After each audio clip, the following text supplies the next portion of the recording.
If you're seeing the Adobe Premiere Pro error retrieving frame message, don't worry, because in this video I'm going to walk you through the most effective fixes step by step so you can get back to editing as quickly as possible.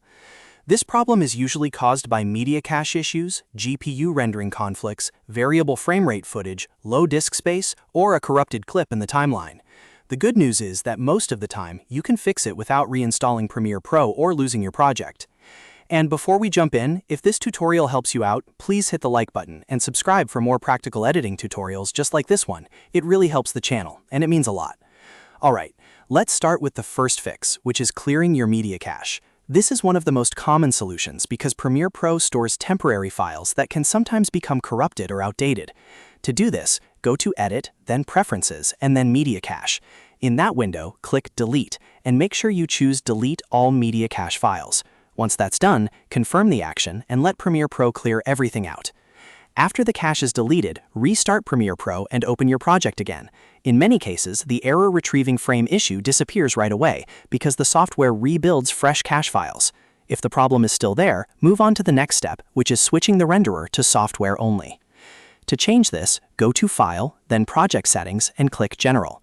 Under Renderer, you'll usually see an option like Mercury Playback Engine GPU Acceleration, depending on your system.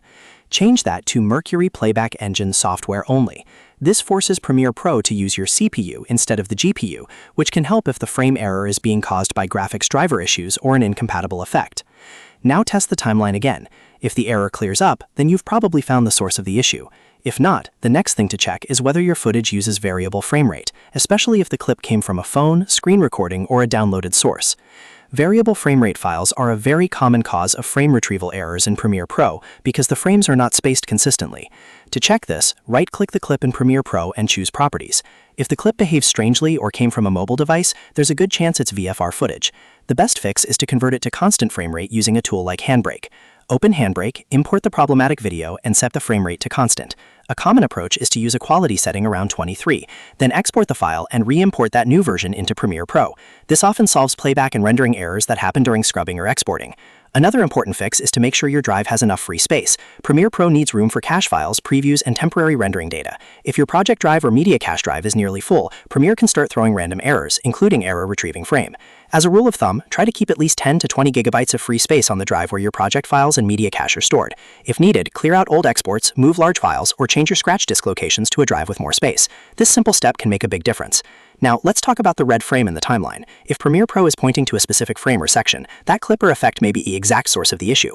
One of the best ways to handle this is to set in and out points around the troubled area and then render it. To do that, locate the section in the timeline, mark your in point and out point, then go to Sequence and choose Render Into Out. This tells Premiere Pro to pre-render that part of the sequence, which can fix playback problems and help the software generate the missing frame properly. If the issue still continues, try restarting Premiere Pro and re-importing the clip into a new project. Sometimes the project file itself becomes unstable, or the media link becomes confused. Closing Premiere, restarting your computer, and then importing the same clip into a fresh project can help isolate whether the issue is with the project or with the media.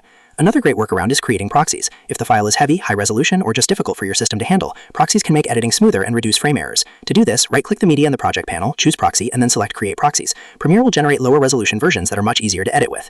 If you're using effects like posterized time, warp stabilizer, noise reduction, or other GPU-intensive effects, try disabling them temporarily. Some effects can cause rendering conflicts that show up as the error retrieving frame message. Turn them off one by one to see whether one specific effect is causing the problem. You should also try unlinking and relinking the media if the file was edited externally or moved to a different folder. Right-click the clip in the project panel and use Unlink Media if necessary, then relink it to the correct file location. This can refresh Premiere's connection to the clip and fix broken frame references. So to recap, the best fixes are clearing media cache, switching to software-only rendering, converting variable frame rate footage to constant frame rate, freeing up disk space, rendering the affected section, testing a new project, creating proxies, disabling heavy effects, and relinking the media if needed. In most cases, one of those steps will solve the Adobe Premiere Pro error retrieving frame issue and get your timeline working again. If this video helped you, please remember to like the video, subscribe to the channel, and turn on notifications so you don't miss the next Premiere Pro troubleshooting guide. Thanks for watching, and I'll see you in the next one.